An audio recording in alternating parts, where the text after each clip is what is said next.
So today ay bumili tayo ng shrimp para sa ating fish bait. Fresh shrimp yan. Minsan kasi wala niyan kaya hindi tayo nakakapag shrimp niya.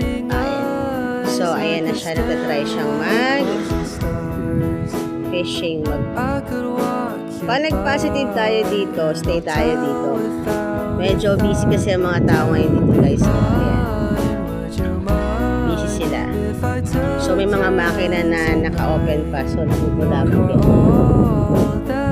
Pero mas maganda rin siguro kung dilipat tayo mamaya. Ganda ng place, diba?